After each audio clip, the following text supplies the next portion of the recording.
Rylan hit the cobblestone street running, the adrenaline a sharp, human taste in his mouth.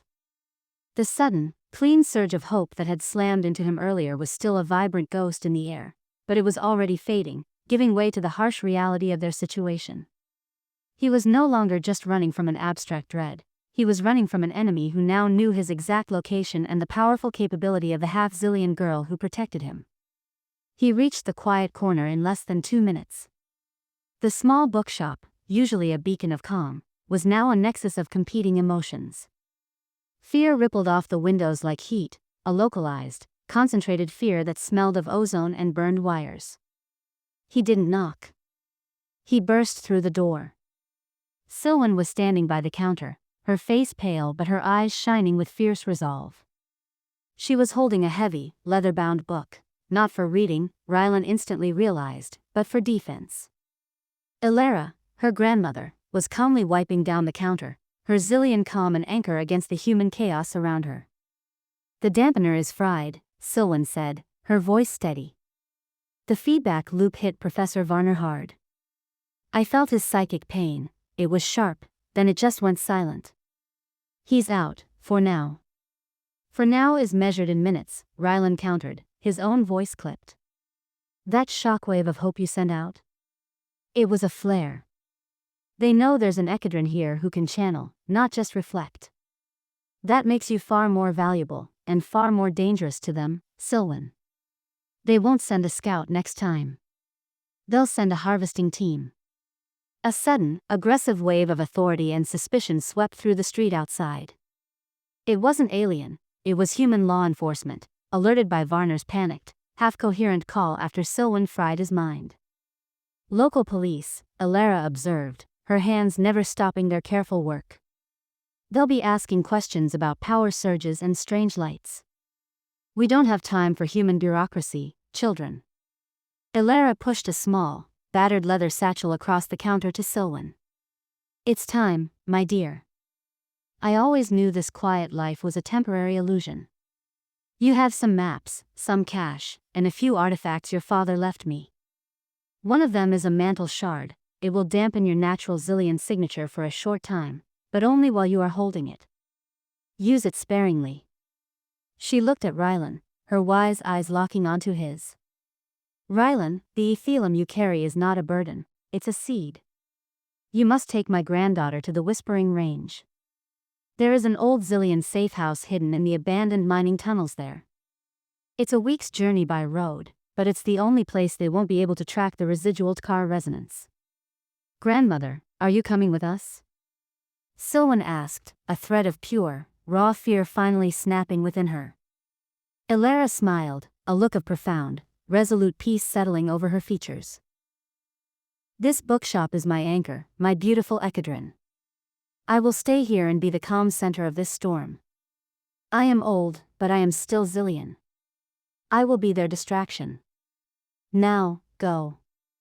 And do not look back." Rylan grabbed Sylwen's arm. "We have to move now." He pulled her toward the back door, but Sylwen resisted for a crucial second, throwing her arms around Ilera. The emotional surge from her grandmother was powerful, a deep, ancient love layered with absolute finality. Sylwen absorbed the profound warmth of her grandmother's soul, etching the feeling onto her memory before letting go. As they slipped out the back door and into the narrow, rain-slicked alley, the police siren wailed, echoing off the wooden storefronts of Willow Creek. The town's quiet lie had truly been shattered. The weight of the Aethelum. They stole an old, beat-up pickup truck parked 2 blocks away, an act Sylwen was shocked by, but Rylan performed with a detached, almost mechanical efficiency. As Rylan navigated the winding, wooded backroads, Sylwen sat tense in the passenger seat, gripping the worn leather satchel. She was exhausted. The effort of channeling a massive wave of hope had drained her, leaving her feeling hollowed out. Worse, she was still fighting the persistent, icy grief radiating off Rylan.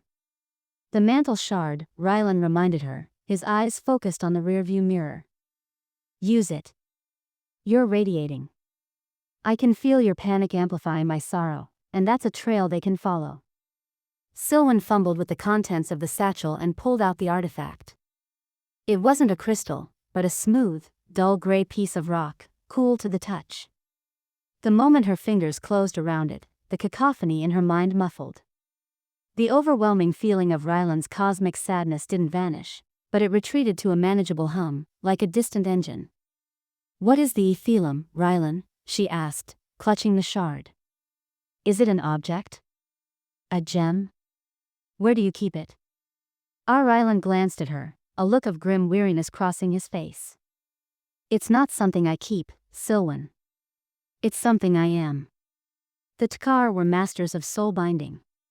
When our world fell, the elders focused the collective wisdom, the history, the art, the soul of our billion people, and condensed it. They didn't put it in me. They merged it with my molecular structure. He held up his hand. It looked completely normal. "The Aethelum is stored in the resonance chambers of my bones. If I die, it scatters. If it's forcibly harvested, it is destroyed, and the void cult consumes the energy of our suffering. That's why I was chosen. I am designed to be the living memory of a dead race." Sylwen felt a fresh wave of horror.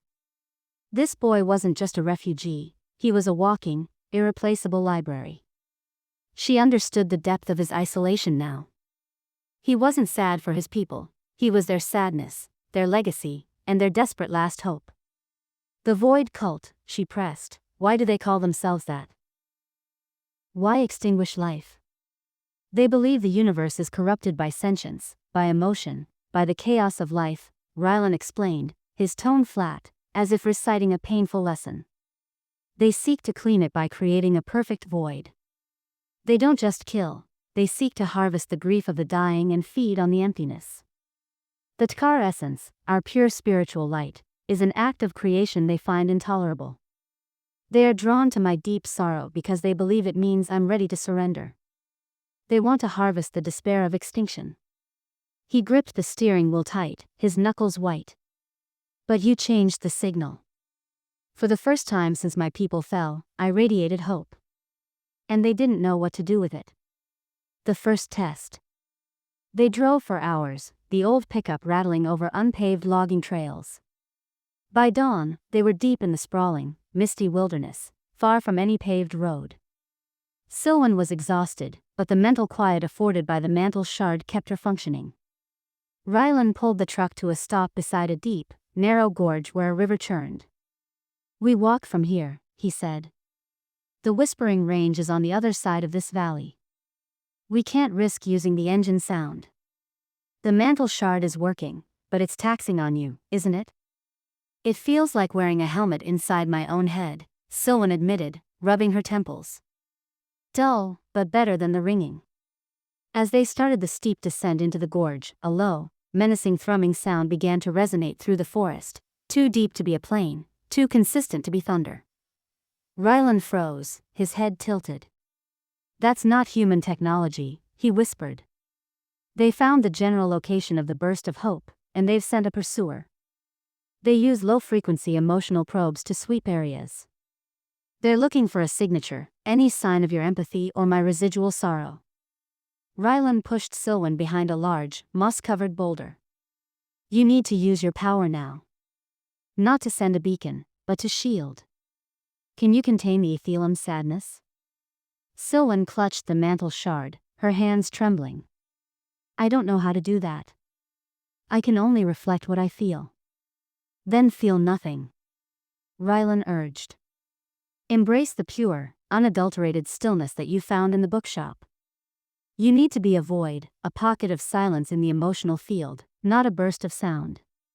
Drop the shard. It's a passive shield, and it's clumsy. You have to be the shield yourself." Sylwen took a shuddering breath and dropped the mantle shard. The instant the smooth rock left her fingers, the full, crushing weight of Rylan's cosmic grief returned, amplified by the fear of the approaching alien technology. It was agonizing, a million dying stars flickering out in her soul. Stillness. Ilara's calm. The quiet corner. She shut her eyes, focusing entirely on the warmth of her grandmother's farewell hug and the memory of the bookshop's familiar scent. She took Rylan's massive, overwhelming sorrow and, instead of projecting it or transforming it, she used her will to suck it inward. She created a mental sphere of pure, unfeeling zero, surrounding Rylan's essence like a thick layer of insulation.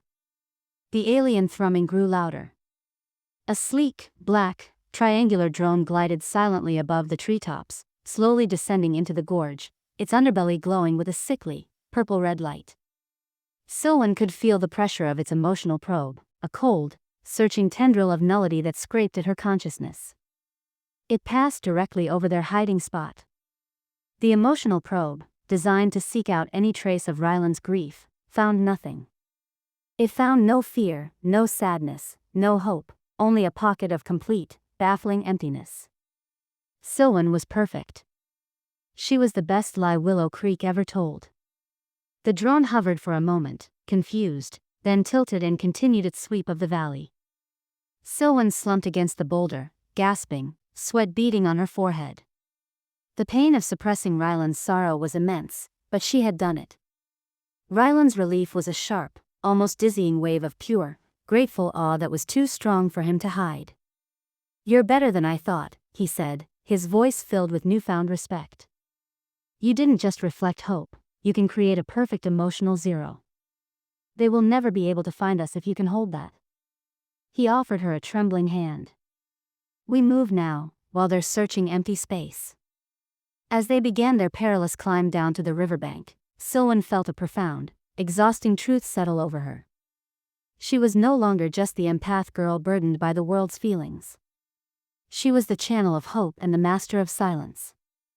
She was the only thing standing between a beautiful, extinct civilization and its final, despairing end. The road ahead was long, fraught with danger, and entirely up to her to keep silent. The next day of travel was brutal. The terrain grew steeper, the air colder, and the exhaustion that Sylwen had fought off finally began to drag her down. Maintaining the emotional zero was far more taxing than deflecting the grief of a crowd. It required her to constantly suppress not just Rylan's cosmic sorrow, but her own fear, hunger, and fatigue, to be a walking lie of non-existence. Rylan, despite his physical resilience, was slowing down. The journey itself was a trial, but the mental strain of carrying the Aethelum was worse. The crystallized memory in his bones was a beacon, and resisting the urge to surrender to the sorrow of his dead race was a continuous, silent war. They were traversing a narrow, treacherous ledge along a cliff face when Rylan's foot slipped on wet shale. He didn't just stumble, he fell hard, catching himself only with an agonizing grab at the root of a small, gnarled pine.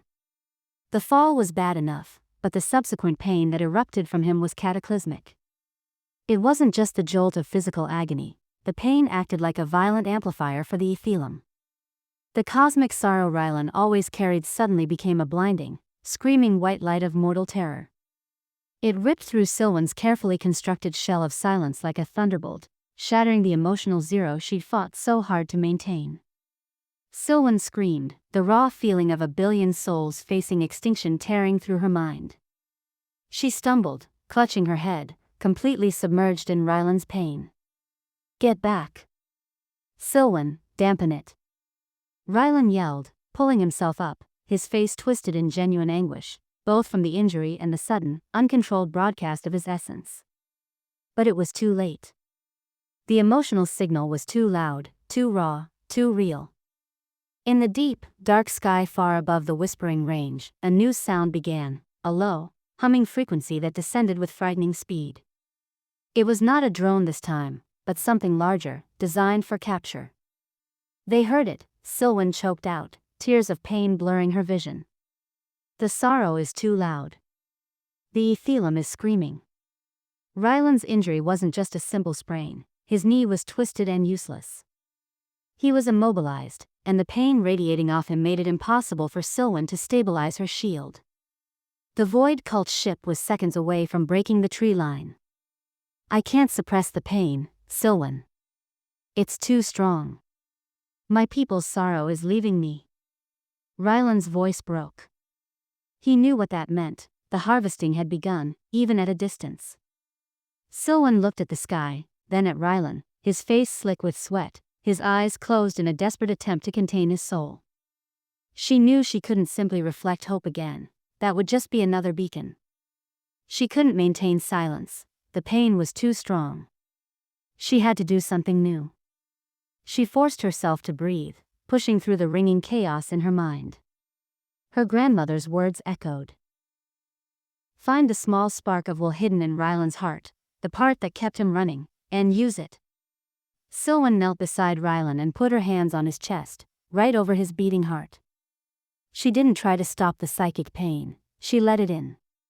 She became the conduit, allowing the raw, terrifying grief and the physical agony to flow through her. But this time, she didn't just absorb it. She rerouted it. She took Rylan's blinding terror and focused it, not on the approaching ship, but on the earth beneath their feet, channeling it back into Rylan's own injured body. She wrapped the terror in her own immense determination, the absolute, non-negotiable will to keep them both alive. Instead of sending out a destructive emotional wave, Sylwen created a localized, powerful loop. Rylan's pain was now feeding directly into Sylwen's will, and her will was feeding his pain back to him as a white-hot, focused rage, a refusal to die. The effect was instantaneous and shocking. Rylan's eyes snapped open. The screaming panic was gone, replaced by a silent, burning fury. He wasn't radiating sorrow anymore, he was radiating hostility, a furious, targeted defiance. The Void Cult ship, a dark shadow now visible above the canyon, suddenly checked its descent. Its emotional sensors, tuned to the frequency of despair and surrender, were baffled. The target they were approaching wasn't giving up, it was challenging them. The signal had changed from the resonant pitch of an ancient sorrow to the hard, unreadable noise of human aggression. The ship hesitated, its logic circuits likely struggling to reconcile the Tkari Aethelum, the essence of a contemplative, spiritual race, with the raw, untamed anger it was now sensing. Rylan, powered by the channeled defiance, pushed himself to his feet, ignoring the searing pain in his knee. He leaned heavily on Sylwen, his breath ragged. "What did you do?" he gasped, his voice tight. That was combat emotion. I've never felt anything so focused." "I didn't fight your pain," Sylwen whispered, equally breathless. "I gave it a purpose. I gave the Aethelum a target. Now, we use this defiance. We have to run." They began to move, Rylan limping badly, Sylwen acting as his brace and his channel, maintaining the tight loop of focused rage that was just enough to confuse the alien ship. The vessel, still puzzled by the unexpected emotional signature, began a wide, cautious sweep of the area, having lost the clear, resonant signal of a dying race. They were back on the run, but Sylwen had just discovered that her empathy was not just a tool for peace or silence, but for a furious, protective war.